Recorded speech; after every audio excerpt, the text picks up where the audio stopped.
So, guys, I believe God has a plan for you. When it comes to having relationships or having a legit future and a career, I believe God does have a plan for you. And we're going to be looking at Genesis 2. This is a clip from our long form podcast. But with no further ado, let's dive right into the video.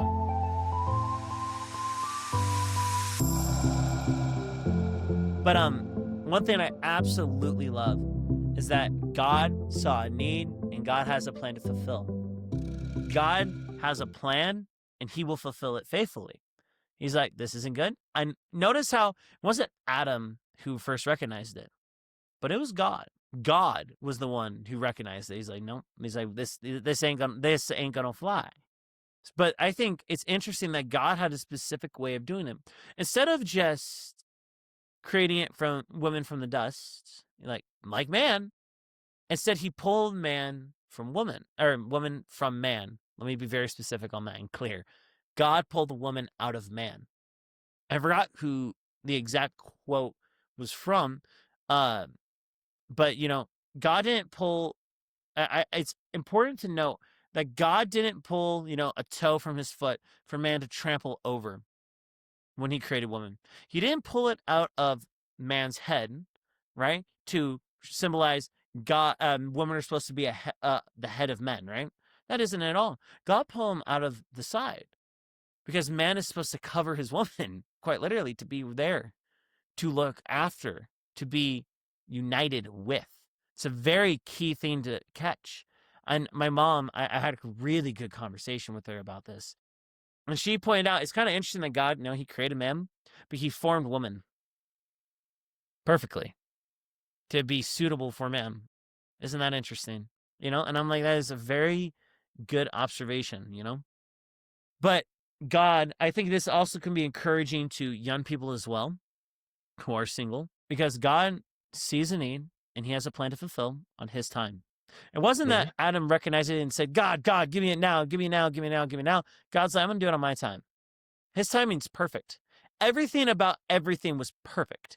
And I think that where it gets super interesting, this is for a future notice. I personally believe once Eve was made, they weren't in the garden very long before the fall. Personally, I don't. Think so either. I don't think so. And the reason why is later on, God tells man and woman to be fruitful and multiply. They will have not done so before the fall. Right. Which is why I also agree with you there. That's why I think that. Now, it probably took them a while. I will say it could have taken them a little bit to name all the animals. Could have. Or it didn't. Who knows? I wasn't there. It is kind of interesting to think about. Go for it. Do you think it could also mean name all the species, maybe? No, they would have only had fish left. What do you mean? In verse 20, it says, so Adam gave names to all cattle, to the birds of the air, and to every beast of the field. So he had already named everything. It doesn't mention the fish. So fish is the only thing that was left for him to name with Eve. But I think at the same time, we have to remember our God is a God of order. This is why I pointed out. I think God did this in a specific order to draw a picture for me and you in a few different things. I believe God, he sees this. He's like, I'm going to do something about it. And it was on his timing. He called Adam, named the cattle, the birds of the air, etc., to show him that he is missing something. Because the intent's right there in verse 18. There is a reason for all of this. Because God realized, he's like, and I don't think it was like God in his ignorance. I think God's like, no, we must fix now, right? And God did it on his own timing completely. And I think God was doing this out of a lesson to Adam, quite literally. I wonder how far he made it before he realized, he's like, wait a minute. I wonder. I genuinely wonder. There's no answer to that. Moses doesn't record it. But I think there was an order of things. God sees this. He's like, there is a need, whether that be in the ministry or it could be on a personal level as well.